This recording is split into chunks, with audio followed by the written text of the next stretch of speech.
Well, guys, let's start the celebration here because I have to announce. Yeah, I got a point, baby! Woo! Oh, wait, no, you had a different announcement. I have another announcement to make. Also, on the scoreboard, we now have Main Event Jeff. He finally got a point! Woo! Yeah. And you know what? And you know what? And you know who does not have a point still? Bogey. Welcome to TFS Pod, always on the Few Show Podcast. This is 24/7 Lou, and that's Rick Hard saying everyone who's important has got an point, it seems. And that's The one-man band, and I resent that statement. No. You have points on the board. You have points on the board, sir. Okay. Well, that's true. That's true. Yes, folks, welcome to TFS Pod. But let me tell you something, folks. From the highest mountain to the lowest valley and everywhere in between, we are the beasts of the East, the best in the West. You are listening to TFS Pod. In this episode, we will be doing a recap of Impact Wrestling's Under Siege, where, oh, man. Steven Seagal did not show up. Yes, again, has not shown up on a pay-per-view event named after one of his movies. So yeah, another night where I stay up late to watch, and I don't get a point. But while we're at that, I'm liking this trend. While we're at that, the woman band give us that line that everybody loves. Rick Hard, get the scoreboard! All right. In the lead, Lou, though it's getting slimmer and slimmer, is yourself with 8 points. That's Lou, yes. 8 points. Yeah, I know. However, decidedly in second, even though it was only for 24 hours, I finally broke from the pack. 5 points! Wow. Woo! Myself, and then tied for third, we had Jay Few and the one-man band at 4 points. Four. And then behind them is the randomizer at 2 points.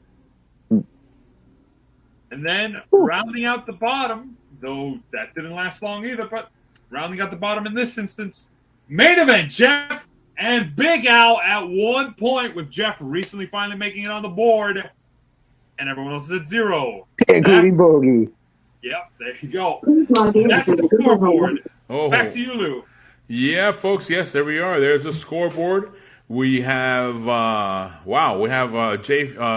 Event Jeff, fresh off onto the board, and now quickly gets a point on there. So that was a big move. By the way, I should say a real point, not like I did one time a mistake. Sorry about that. Sorry about that. No fast counts. No fast counts, and he made it up. He made up for it this weekend. This weekend he came to play. Yeah, he did. He sure did. Lou, there was a price to pay. Yes. Shout out to the Miz. Oh man, I caught that. Cue the point to the crowd. Yeah, there you go. He knows it. All right, so let's talk about Impact Wrestling's Under Siege, which there were a few matches that they had pre-show, which we did not make predictions for. So we'll go through.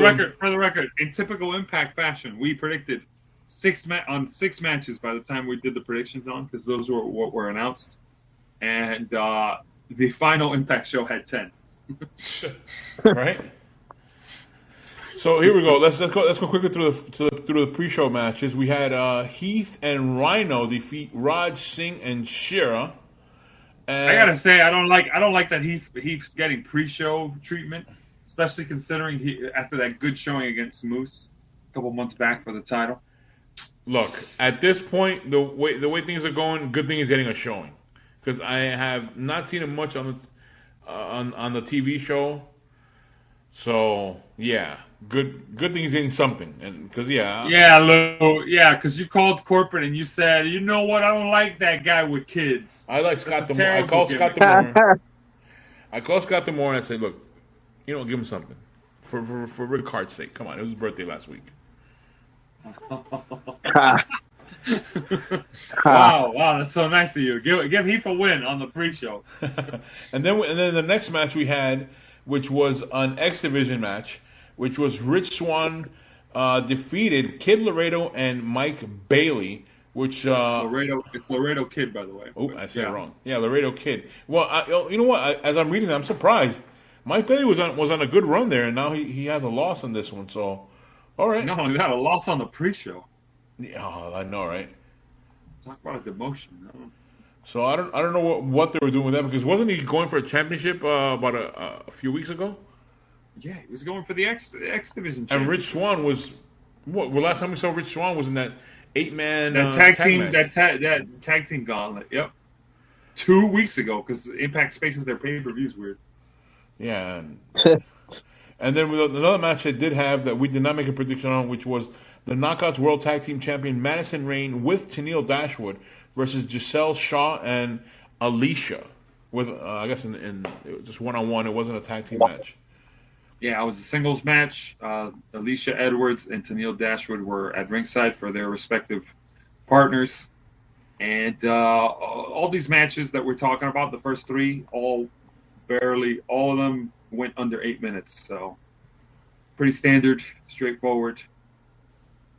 Kind of interesting that they had the influence, one half of the influence, take the loss here, and that it happened on the pay-per-view itself. Yeah. So, but I guess that's leading to something later on. Yeah, let's see. All right, then we had the match that one of the ones that we did make a prediction on, which was Chris Sabin versus Steve Macklin, and this one was a split between the big kids and the kids in the table on the small table. Yeah, I gotta say, Chris Sabin's been given extra points lately in terms of winning matches where we didn't expect it. We just don't expect it, and he keeps knocking it out of the park with that W. I think they're trying to gear him for something, because he just keeps winning them at pay-per-views lately. And then what's up with Steve Macklin? You had him win before, and then now he loses. All right. I mean, I guess that's how it goes. There was a point where Steve Macklin was undefeated. Yeah, that's what I was gonna say. Yeah, I remember. So I remember that. You went for. I feel so long ago now. For real, it does. Yeah, because even though it was only 4 pay-per-views ago, which was 2 months. 2 months. If that. Pay-per-view every 2 weeks, So yeah, Chris Sabin came out with the win, and that meant that Jay Few, the randomizer, and the main event Jeff took a point in that one, taking the lead. Yeah, starting off the night with a good head start against the big kids. Yes, and then we had the next match, which was the Reina de Reinas champion Taya Valkyrie versus Deonna Purrazzo in a Reina de Reinas championship match. Yeah, sponsored by the Count. Yeah. There you go, you got it. So yes, I can say AAA. I know I can say AAA, but I make it much more fun with it. Triple Triple. Triple. So yeah, that was a good match. Did you get to catch any of that? The one-man band or Rick? No, unfortunately. All right. Honestly, I was not able to. I know whenever Taya Valkyrie's in the ring, it's a good showing, and I'm sure the match is great too. Yeah, it was, and then it's all right if nobody caught that. The listeners did. I'm sure someone did. That one, let me Somebody see. Did. Okay. You got a lot of close near falls. Purrazzo ended up going for the Queen's Gambit, but it wasn't enough. And then she goes to use the title, but ref prevents her, and Taya Valkyrie got the roll up. Yep, 1, 2, 3, and then we had a surprise there. We had Mia Yim show up back on Impact, and let's see where that goes in Impact Wrestling.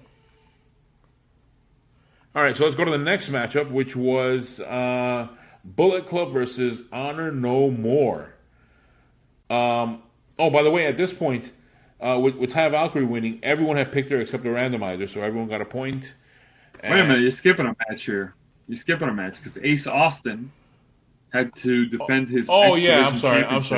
Trey Miguel. Yeah, I'm sorry. I was looking at based on our predictions, but yes, that was the other match that they put in there that we did not make a prediction on. The fourth and final match that we did not make a prediction on, which actually got decent time. And I mean, I'll just say it. Trey Miguel puts on really great matches. I'm glad that Ace Austin's finally getting some credit to him. Because I think he's going into a tournament, that New Japan tournament. He's going to be participating, and I guess it looks good if he goes in there with a championship. But Ace Austin's whole thing was he used to be allied with, I think it was Vance Archer. Okay. And he was just the short guy of the duo of the short guy tall guy duo. Oh yeah. Finally, he's getting the singles push, and he's not playing second fiddle here. And I like that they're giving him a run with the championship here because he won in a triple threat. You know how that goes. Oh, he didn't get it was a triple threat. Can he do it singles wise? And it's easy to just say, yeah, give it back to Trey Miguel because he does great work. But I'm glad Ace Austin's getting his due. Yeah. Now you know what? I would have lost a point because I would have picked Trey Miguel again. By the way, even though to get it back, I would have lost a point there. I think if we had done that prediction. Who cares, Lou? You wouldn't have made a difference. You lost. Even if you would have got at that point. Even if you would have got at that point. Because I won, baby! You would have picked Trey Miguel too, okay? You would have lost too on that one. Maybe. I will neither confirm nor deny that because they're not going to rain on my parade. All right. That's correct. Let's go to the next matchup of Bullet Club versus Honor No More. And which definitely took you out of the running, Lou. Wait, hold on. There was something on this one I had written in my notes. Is it this one? Yeah, you wrote Bullet Club. No, that you made a bold prediction. And what was the bold? Oh prediction? No, actually, I was the one that made the bold prediction on this one. I went Bullet Club. You guys went Honor No More. Yeah, Honor No More was you, the one man band, and main event Jeff that had picked it. I went with Bullet Club, and I was the first one on that one. And it wasn't that bold for me, or one man band. One man band knew what was up. We knew what was up. Well, they've been losing on every promotion now, Bullet Club. So there you go. That's how that went. Honor No More took the victory on that one, and let's see. Wins no more. Yeah. Okay. Any other thoughts on that match? I mean, the implosion's coming. That's all I'm gonna say. Ooh. It's only a matter of time. It's only a matter of time before someone gets kicked out of the group because that's just how it goes with factions. They keep losing repeatedly. Someone's gonna get tossed out. This reminds me. I was listening to this other podcast. I forgot which one it was. They were mentioning something how they overheard someone else say. Third heard from another person, right? That the best developmental in wrestling, like what company or what organization, and they said it's Bullet Club. What do you guys think about that? The last 10 years? I could see it in terms of developing people where they get people who are green and kind of like take them under their wing. I could see it. Yeah, I mean, it's also, to be fair, it's not just a developmental. It's also a place where certain people who already have some years in the business get to add a real good feather in their cap and like.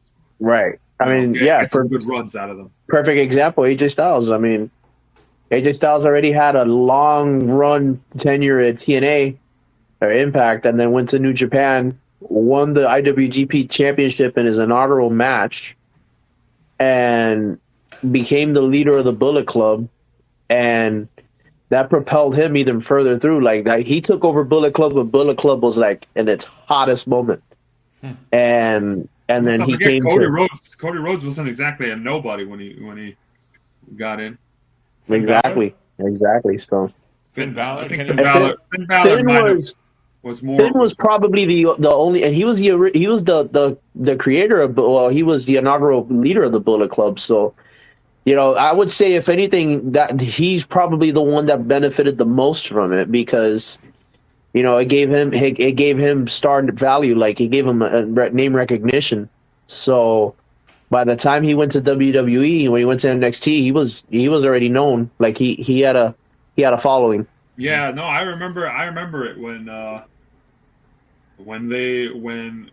I was back in my column writing days to some degree. A lot of folks in the forums were like, "Man, here comes the Prince." Telling you.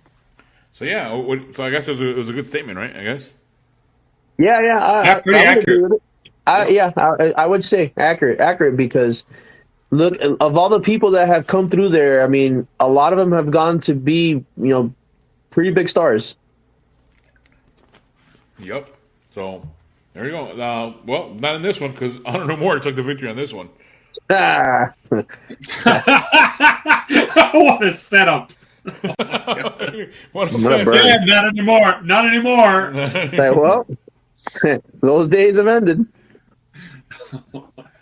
So I mean, again, if you only follow him on one promotion, you only see one thing. But since we've been watching him like on different promotions and doing stuff, it's interesting. It's interesting to see, Oh yeah, to see what they we've do. expanded our horizons. We start throwing storylines meshed together and hints coming out of elsewhere.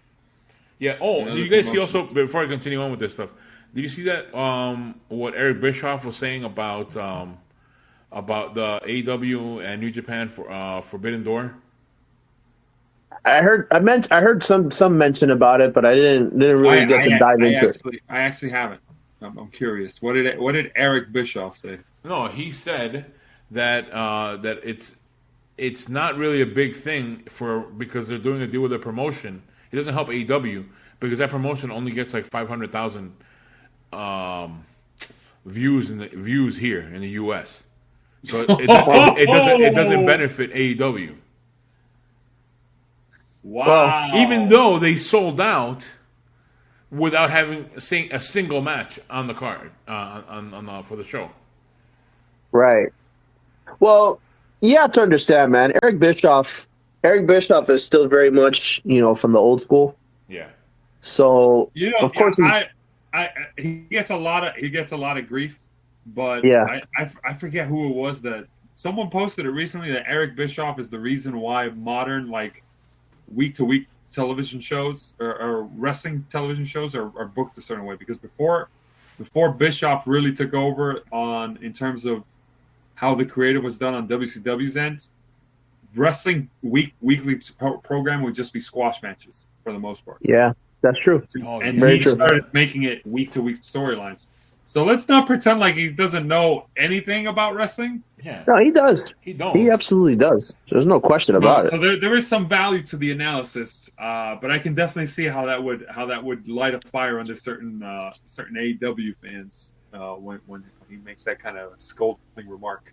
But you see, to me, the thing is that some of these promotions out there, even though we have the internet now, and as opposed to in the 80s or whatever, in the 90s or whatever, early 90s, right?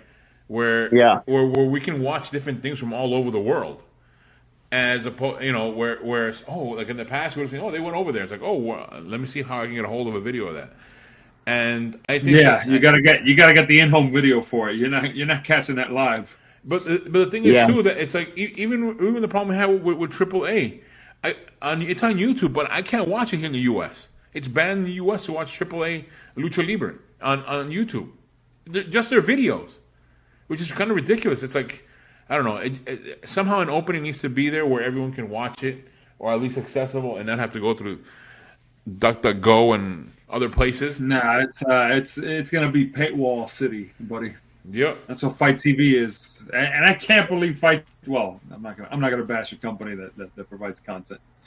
No. At least they're providing it. That's the only thing we can say. At least they're providing it because if not, it's gonna be difficult to find this stuff even harder than what it is now. So through a paywall, but they're providing it. I'll give you that. Yeah, yeah, that's true. But I can't wait to see. I can't wait to see that. But let's get back to Under Siege. Sorry, I took us on a different road there. That's right. Let's get back to Knockouts World Champion Tasha Steelz versus Havoc. in a Knockouts World Championship, which was, I guess it wasn't a surprise. Let me see. What did we have? Was this a total one? No, this was not. This was not a consensus. This is actually the match that made it so that I could tie with Main Event Jeff and share the win here, because this was his only incorrect prediction. Ah, yeah. Yeah, wow. I can't believe they had picked Havoc. They were going by size. Main Event Jeff. Yeah, I mean, there was a size difference. Randomizer. We had a pros versus kids table split on that one. Yep. All right, so then we had Tasha Steelz retain. Kids table. Or in the ring. We'll go in the ring. We'll go in the ring already. Yeah, the competitors already in the ring. You know what? Yeah, JFU's graduated from the kids table. Yeah, he has. A long time ago. Well deserved. So is Main Event Jeff. We'll get that to that. We'll get back to that. So yeah, Tasha Steelz retains on that one. Then we had the Briscoes versus here we go. It's my match. Woo! Violent by Design. And on the predictions, Rick Hard and the randomizer and Main Event Jeff were the only ones to pick the Briscoes to win this one. I like how you say only, like it was a minority, even though it's half the. It was 3-3 prediction poll. No, but only amongst the woman band and myself. All right, amongst the main cast, yes, I was the only one to make this judgment call, and I thought it was really simple. Violent by Design just went through a gauntlet tag team match where they beat every other team on the Impact roster. I said, no, come on, like you can have a dominant run, but you can't beat every other team and then be like, yeah, and then we're also going to beat the one team that wasn't involved in it. I said, after the Briscoes, who do you fight next? You've already feuded with Honor No More. Hold on. You've already feuded, you know. I can make the argument the other way. Maybe not. I can make the argument the other way, saying that, yeah, they defeated everybody in AEW, and whoever that comes next, they're going to continue that championship run. I can make the argument the other way, too, that the Violent by Design could have won that. But no. Violent by Design, first off, it's everybody on Impact. They were barely just new as champion. Was it the second time that they were defending it on a pay-per-view? I think so, yeah. Yeah, but they had a long title run before that. Their first run was just as long.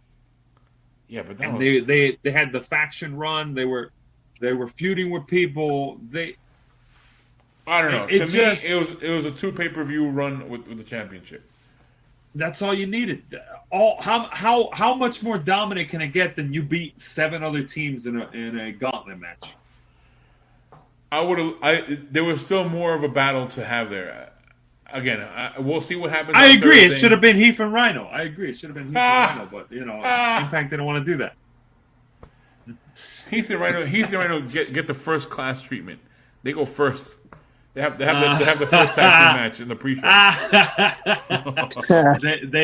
they board the plane, otherwise known as the pay-per-view first. Yeah. Okay. So the Briscoes are your champions. The new champs. Putting me on the board. Thank you, Briscoes. I knew that bold pick was going to do it. Yep. At this point, the score was you had 4, the one-man band had 3, I had 2. Whoa. This is the thing that got me the 5 points. JFU had 2 points, Randomizer had 2 points, and Main Event Jeff had 4 points. So you guys were tied there. At this point, Lou, you were out of the running because you and the one-man band had pretty much the same picks aside from Honor No More versus Bullet. Yeah. Yeah. So once Honor No More won, I was like, that's it. Lose out. We took out the biggest threat from getting any more of a lead over us. Now we could just focus on the match ourselves, see where this goes. See, I like how you mask it that I'm the biggest threat. But let's say at some point somebody passes. You have the most points. They are the biggest threat. Yeah, and we'll cross that bridge when we get there, Lou. So you'll be the villain if you get to pass me. Of course. If. Of course. No. When. If. There's no if. There's when. It's an if. Anyway, we'll get to that. Let's get to the next matchup, which was Josh Alexander versus Tomohiro Ishii for the Impact World Championship. And if I'm not mistaken... Oh, no. I guess you could count the randomizer. This was, aside from the randomizer, this was a a consensus essentially. Mm-hmm. Everyone but the randomizer, which if we looked into the methodology, the randomizer had a pretty bad night anyways. They got the lowest score out of everybody. And this one went let me see here. It said, says here I have on the notes, under my notes, excuse me. Ishii hits a delayed vertical suplex. Alexander power bombs Ishii into his knee, but misses on the moonsault. Alexander hits a power bomb followed by a C4 spike to score the victory. So yeah, it was a lot of impact on this one, a lot of throwing around, a lot of strength in the ring. Ishii's a big guy. Yeah. So, Yeah, he is. So the fact that he's able to do a moonsault is already impressive. But who are we kidding? Josh Alexander wasn't losing that title. Mm-hmm. Yeah, there's no way. Too soon. One of those things where it's too soon. And unlike Violent by Design, he hasn't beaten everybody else on the roster for it. Yeah. And that was the end of Under Siege on Impact. Which I gotta say, despite giving me a point, was kind of Impact needs to give more time between pay-per-views. It feels rushed. It feels rushed with some of this. Yeah, because the storyline. And sometimes less is more. So even though I appreciate the point, Impact needs a bit of a chill pill here. You know, I agree with you. So this point shouldn't count. No, absolutely not. Absolutely not. Editor, play us out. Lou, no. Scratch this point off the scoreboard. No, hit the music.